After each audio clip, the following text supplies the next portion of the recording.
नमस्कार, आप live cities देख रहे हैं। मैं हूं जय शुक्ला। बिहार में यदि आप रहते हैं और आपका भी बिजली बिल बकाया है तो अब आप तैयार हो जाइए, क्योंकि अब ऊर्जा विभाग ने बिहार में घर घर जाकर बकाया बिजली बिल वसूली करने का फैसला ले लिया है। दरअसल Bihar state power holding company limited के सीएमडी और ऊर्जा सचिव पंकज पाल ने एक समीक्षा बैठक की है और बैठक के दौरान यह निर्देश जारी करते हुए कह दिया है कि बिहार में जिनका भी बिजली बिल बाकी है उनके घर में जाकर के, उनके गांव में जाकर के उनसे बिजली बिल की वसूली की जाए। और यह कैसे होगा, किन माध्यमों से होगा और किस प्रकार यह वसूली की जाएगी, वो हम आपको इस वीडियो में बताने जा रहे हैं। दरअसल पंकज पाल ने शुक्रवार को north Bihar power distribution company limited के राजस्व संग्रहण की स्थिति की समीक्षा की। इस मौके पर उन्होंने यह भी कहा कि टीम बनाकर घर घर दस्तक देकर बिजली बिल के बकाया राशि की वसूली की जाए। अब यह भी जानिए, ऊर्जा सचिव ने यह भी कहा है कि ऐसे क्षेत्र जहां राजस्व संग्रहण की गति धीमी रही है वहां डिवीजन के स्तर पर साप्ताहिक कैंप लगाया जाए। यह भी कहा कि एजेंसी मैनेजरों और सुपरवाइजरों के काम पर नजर रखते हुए उनके साथ पाक्षिक समीक्षा बैठक करें। बेहतर राजस्व संग्रह करने वाले कर्मियों को पुरस्कृत किया जाएगा, वहीं धीमी गति से काम करने वाले कर्मियों को जवाबदेह बनाया जाएगा।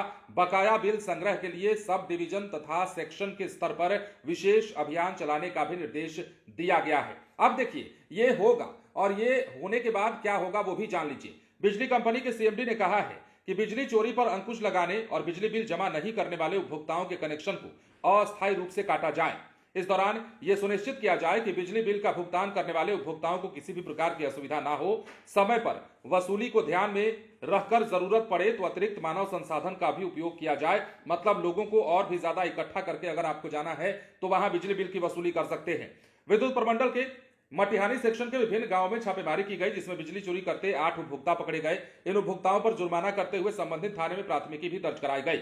8 उपभोक्ताओं पर 3,24,954 रुपए जुर्माना किया गया। अब यह जानकारी जो है ऊर्जा विभाग के कार्यपालक अभियंता सूरज कुमार वर्मा ने दी है। मीडिया रिपोर्ट्स के हवाले से बताया है कि मटिहानी सेक्शन के मोहन एघू में कई उपभोक्ताओं द्वारा इस तरह का मामला सामने आया था। टीम बनाई गई थी और टीम बनाकर जब कार्रवाई की गई तो ये तमाम जो है चीजें सामने आई हैं। सबसे बड़ी बात यह है कि ऊर्जा सचिव पंकज पाल ने जिस प्रकार निर्देश दिया है उस निर्देश को अगर हम ध्यान से देखें तो यह तय है कि बिहार में जिनका बिजली बिल बाकी है उनके बिजली बिल की वसूली अब उनके घर जाकर की जाएगी। और इसके लिए अगर अतिरिक्त मानव बल की जरूरत हो तो भी ऊर्जा विभाग पीछे नहीं हटेगा। मतलब यदि आप नहीं देते हैं तो आपका यह भी हो सकता है कि कनेक्शन काट दिया जाए। और यह क्यों हो रहा है? यह इसलिए हो रहा है क्योंकि बिहार में ज्यादातर लोगों का बिजली बिल बकाया है। देखिए, स्मार्ट मीटर वालों का तो ठीक है, लेकिन जो पुराने मीटर वाले लोग हैं उनका बकाया बिजली बिल बहुत ज्यादा बाकी है। और ऐसे में यह वसूली की प्रक्रिया जो है अपनाई जा रही है बिहार में। और इसके अलावा बिजली कनेक्शन यानी कि बिजली की चोरी का मामला भी कई जगहों से सामने आ रहा है बिहार में। और इन तमाम चीजों पर रोकथाम लगाने के लिए, इन तमाम गतिविधियों को रोकने के लिए अब ऊर्जा विभाग ने यह फैसला लिया है। और पंकज पाल ने जो निर्देश दिया है उस निर्देश के ऊपर अमल करने को भी कह दिया गया है। मतलब अब आपके घर में तैयार रहिए, बिजली बिल वसूलने की तैयारी हो रही है और आपके यहां जो है बिजली विभाग के कर्मी पहुंचने वाले। बने रहें लाइव सिटीज के साथ। धन्यवाद।